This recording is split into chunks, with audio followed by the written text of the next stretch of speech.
Vote প্রদানের পর হাতের কালি শুকানোর আগেই নির্বাচন ইশতেহারের কর্মসূচি বাস্তবায়ন শুরু হয়েছিল। মন্ত্রিসভার প্রথম যে বৈঠক, সেখানে অত্যন্ত স্বল্প সময়ের ভেতর সবার আগে যে নীতিটি কার্যকর করা হয়েছিল সেটি হচ্ছে কৃষক ভাইদের জন্য 10,000 টাকা পর্যন্ত সুদসহ ঋণ মওকুফ করা। প্রথম মন্ত্রিসভার বৈঠকে সেই অনুমোদিত সিদ্ধান্তের প্রেক্ষিতে প্রায় 13 লক্ষ কৃষক পরিবার সরাসরি সেই সুবিধা পেয়েছিলেন। আমরা দেখেছি কৃষকদের ক্ষমতায়নের জন্য কৃষক কার্ড, নারীর ক্ষমতায়নের জন্য ফ্যামিলি কার্ড, প্রবাসীদের ক্ষমতায়নের জন্য প্রবাসী কার্ড, দেশ জুড়ে প্রতিটি জেলা পর্যায়ে এমপ্লয়মেন্ট এক্সচেঞ্জ চালুর উদ্যোগ। আমরা দেখেছি ইমাম, মুয়াজ্জিন, পুরোহিত, যাজক এবং বৌদ্ধ অধ্যক্ষদের জন্য সম্মানী প্রদান, এবং দেশ জুড়ে শহীদ প্রেসিডেন্ট জিয়াউর রহমানের সেই ঐতিহাসিক খাল খনন কর্মসূচি, বৃক্ষরোপণ কর্মসূচি তার প্রতিটা সরকার গঠনের পর দ্রুততম সময়ে বাস্তবায়ন শুরু হয়েছে।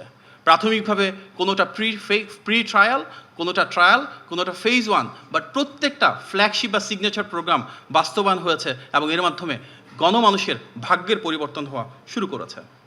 সরকার দায়িত্ব নেওয়ার পর আমরা দেখেছি একটা অভ্যন্তরীণ এবং বৈশ্বিক চ্যালেঞ্জিং সিচুয়েশন তৈরি হয়েছিল, কারণ 16 বছরের ফ্যাসিবাদ এমন একটা রাষ্ট্র কাঠামো রেখে গিয়েছিল যেটা সম্পূর্ণ ভেঙে গিয়েছে। আমরা দেখেছি যে পবিত্র রমজান মাসে দ্রব্যমূল্য নিয়ন্ত্রণে রাখা হয়েছে। সরকার গঠনের পরে অত্যন্ত স্বল্প সময়ের সেই রাষ্ট্র ব্যবস্থায় যেন কোনো সিন্ডিকেট না হয়, যেন কৃত্রিমভাবে দ্রব্যমূল্য বাড়ানো না হয়, সেভাবে উদ্যোগ গ্রহণ করা হয়েছিল। ঈদ উল ফিতর এবং ঈদ উল আজহাতে আমরা দেখেছি দীর্ঘকাল পর কোনো ধরনের শ্রমিক অসন্তোষ হয়নি, কারণ সরকারের দৃঢ় পদক্ষেপে শ্রমিক, মালিক, ট্রেড অ্যাসোসিয়েশন, বিজনেস অ্যাসোসিয়েশন সবাইকে এক করে হলিস্টিকভাবে নিশ্চিত করা হয়েছে প্রতিটা শ্রমিক যেন ওনাদের বেতন, বকেয়া এবং বোনাস বুঝে পান। আমরা দেখেছি বৈশ্বিক বাজারে যখন তেলের দাম বেড়ে গিয়েছিল মধ্যপ্রাচ্যে যুদ্ধের কারণে, তখন বিশ্বের সব দেশে তেল বাড়ালো, একটা দীর্ঘ সময় পর্যন্ত বাংলাদেশে গণতান্ত্রিক সরকার তেলের দাম না বাড়িয়ে সে বরং সরবরাহকে নিরবিচ্ছিন্ন রেখেছিল। পবিত্র ঈদ উল আজহার সময় আমরা দেখেছি কোরবানির সময় কিভাবে পশুর ক্ষেত্রে বাংলাদেশ স্বয়ংসম্পূর্ণ হয়েছিল।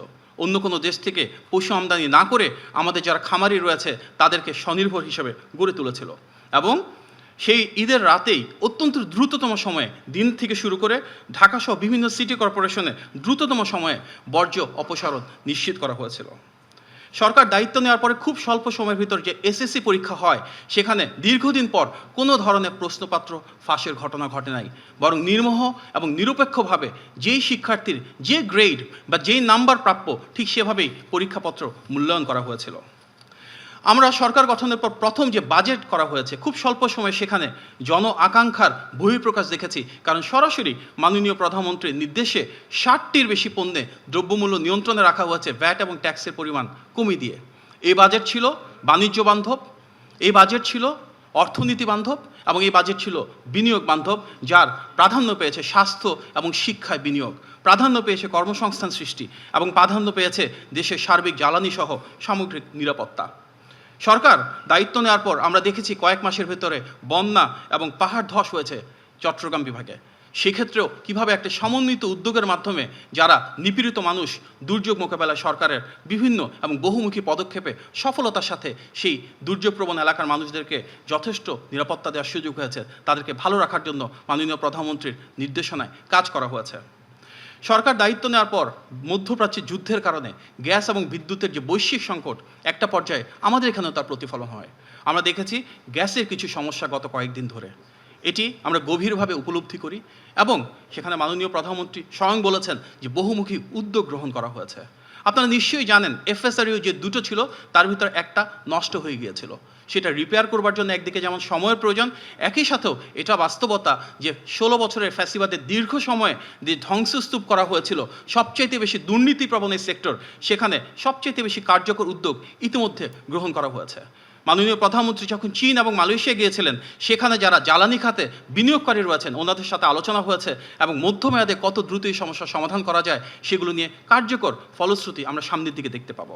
একই সাথে আমরা দেখেছি যুক্তরাষ্ট্র থেকে 25টি টপ কোম্পানির যখন রিপ্রেজেন্টেটিভ বাংলাদেশে এসেছিলেন, সেখানকার তাদের শীর্ষ জ্বালানি কোম্পানির যারা কর্মকর্তা রয়েছেন ওনারাও বলেছেন বাংলাদেশের গ্যাস এবং বিদ্যুৎ সমস্যার সমাধানে যেটা ফ্যাসিবাদ রেখে গিয়েছিল তারা যত দ্রুত সম্ভব কার্যকর উদ্যোগ গ্রহণ করবে। আমাদের মাননীয় প্রধানমন্ত্রী জনাব তারেক রহমান ইতিমধ্যে সরাসরি মালয়েশিয়ার মাননীয় প্রধানমন্ত্রী জনাব আনোয়ার ইব্রাহিমের সাথে কথা বলেছেন, এবং ওনাদের পেট্রোনাসের মাধ্যমে গ্যাসের সমস্যা সমাধানের জন্য ইতিমধ্যে যথেষ্ট প্রোগ্রেস হয়েছে। ফ্যাসিবাদের দীর্ঘ সময়ে আমরা দেখেছি যে কূপ খননের ক্ষেত্রে তারা কোনো উদ্যোগ নেয় নাই, বরং আমদানি নির্ভরতা রেখেছিল। আমাদের নির্বাচনী ইশতেহারে যেমন রয়েছে, ঠিক সেভাবে আমরা গ্যাসের অল্টারনেটিভ সোর্স কীভাবে ডোমেস্টিকলি তৈরি করতে পারি, আমাদের নিজেদের জ্বালানি সক্ষমতা বাড়াতে পারি, সেই কার্যক্রমও সামনেই শুরু হবে। হয়তো 16 বছরের সকল সমস্যা শতভাগ সমাধান করা সম্ভব নয়, তবে সরকারের সকল পর্যায়ে সর্বোচ্চ আবেগ এবং অনুভূতি নিয়ে সেই দায়িত্বশীলতা নিয়ে আমরা কাজ করে যাচ্ছি, যেন যত দ্রুত সম্ভব জনগণের জন্য এই সমস্যাটার সমাধান করা সম্ভব হয়।